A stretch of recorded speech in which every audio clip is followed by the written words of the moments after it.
It is the legal battle cry that has reignited the fire of hope across the entire Southeast and sent a shiver down the spine of the judicial establishment in Abuja. Because for the first time since the devastating life imprisonment verdict was handed down, the global defense team of Mazi Nnamdi Kanu has come out swinging with a confidence that borders on certainty. The headline you saw is not just a wishful prayer, it is a calculated legal prophecy based on what the lawyers are calling a fatal error committed by the trial court. They are telling us today, Thursday, December 4, 2025, that the higher courts will not just review the case, they will clear Nnamdi Kanu and set him free because the judgment that sent him to Sokoto prison was built on a foundation of sand, a foundation made of a dead law that no longer exists in the Nigerian statute books. We are broadcasting this massive legal update to break down the explosive statement issued by the lead global defense consortium, signed by barrister Njoku Jude Njoku, which has torn the verdict of Justice James Omotosho into shreds. We are going to analyze the specific sections of the law that the judge allegedly ignored, the accusation of judicial rascality, and why the defense team believes that the conviction is incurably defective. If you thought the legal road had ended, you need to pay close attention because according to Kanu's lawyers, the real trial is just beginning at the Court of Appeal and they have the magic bullet to kill the life sentence. Let's get straight to the gist of this legal earthquake. The entire confidence of the defense team rests on one fundamental argument. You cannot try a citizen under a law that has been repealed. They are accusing Justice James Omotosho of relying on the Terrorism Prevention Amendment Act 2013 to convict Nnamdi Kanu in November 2025. But here is the catch. The National Assembly repealed that 2013 Act 3 years ago in 2022 and replaced it with the Terrorism Prevention and Prohibition Act 2022. Barrister Njoku didn't mince words. He described the judge's action as breathing life into a corpse. He declared that a dead law cannot be used to try or convict any citizen, and by doing so, the trial court committed a blunder so massive that it renders the entire judgment null and void. To understand why this is such a big deal, we have to look at Section 97 of the new 2022 Act, which the defense team is citing as their shield. This section mandates that any investigation, trial, or legal proceeding commenced under the repealed Act shall be continued and completed under the provisions of this Act. The lawyers are arguing that the word shall leaves no room for discretion. It is a command. It means that even if Kanu was charged under the old law, the moment the new law was signed in 2022, the judge was legally bound to switch to the new rules. By refusing to switch and continuing to try him under the ghost of the 2013 Act, the judge allegedly acted without authority. Njoku stated, the judge had no authority to pretend that the old law still existed. This is the core of their argument. The trial was conducted using a rule book that had been thrown into the trash can of history. But the government has its own argument, likely relying on Section 98(3), which typically preserves actions taken under a repealed law. But Kanu's team has already anticipated this defense and dismantled it in their statement. Njoku accused the trial court of misinterpreting this section, arguing that it simply saves earlier steps taken, like the arrest, the filing of charges, and the seizure of materials, but it does not authorize future convictions under the repealed law. He said, it does not resurrect a dead statute. No court, not even the Supreme Court, can do that. This distinction is critical. They are saying you can keep the arrest, but you cannot keep the trial going on the old terms. By conflating the two, the court allegedly committed a judicial ambush.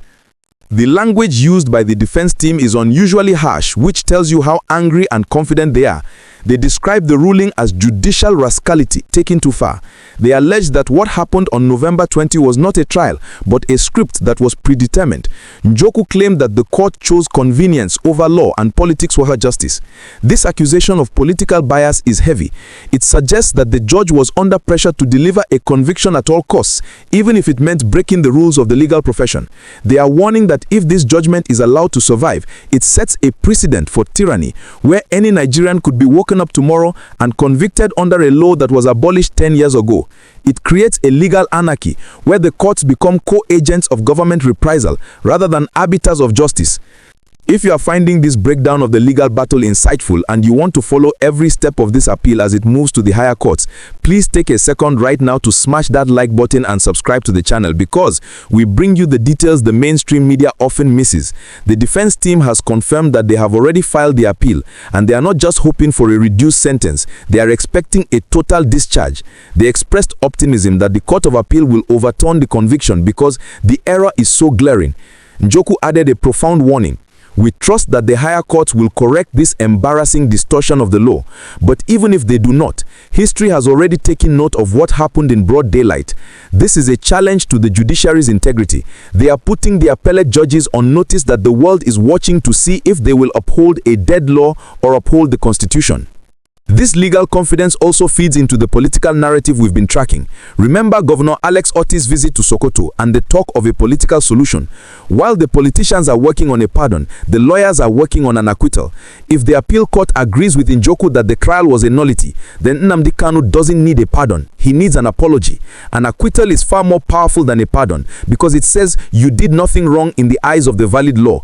A pardon says you were guilty, but we forgive you. This is why the legal team is fighting so hard even while the political talks are ongoing. They want to vindicate him, not just free him. The defense team also touched on the issue of double jeopardy, which is another legal concept that might free Kanu. They cited the Supreme Court's previous handling of the case, arguing that the Apex Court's decision to remit the case back to trial in December 2023 was erroneous and a jurisdictional nullity because it ignored the fact that the Court of Appeal had already discharged him in 2022. They are building a case that Kanu is being punished twice for the same alleged offenses, which violates Section 36(9) of the 1999 Constitution. Njoku described the ruling as vindictive jurisprudence, sending a dangerous message that the state can bring him back and try him again until they get the result they want. This relentless pursuit, they argue, has turned the court into a weapon of the executive branch rather than a shield for the citizen. We must also consider the Sokoto factor in this appeal. Kanu is currently in the Sokoto Correctional Center, a transfer that was part of the consequence of this disputed conviction.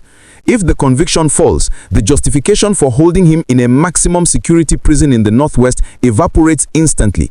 The lawyers are effectively fighting to unlock the gates of Sokoto with a key made of pure law. They are telling the Nigerian public to read the law and demand accountability, insisting that public ignorance is what allows judicial abuse to thrive. They want every Nigerian to pick up the 2022 Terrorism Act, read Section 97, and see for themselves that the judge had no power to do what he did. It is a call to intellectual arms, urging the citizens to become the jury in the court of public opinion. So as we wait for the Court of Appeal to set a date for this historic battle, the atmosphere has shifted from despair to defined hope. The life sentence that looked so final last week is now looking like a fragile house of cards that could collapse with one push from the appellate court. The defense team has drawn their line in the sand. A dead law cannot kill a living man. The question now is whether the justices of the Court of Appeal will have the courage to agree with them and deliver a judgment that could embarrass the government but save the judiciary's reputation. What do you think? Is the defense team right that the dead law argument is a slam dunk? Or do you think the government will find a way to justify the conviction at the appeal court? Let me know your thoughts in the comments below. We will keep you updated on every motion, every affidavit, and every ruling in this case of the century.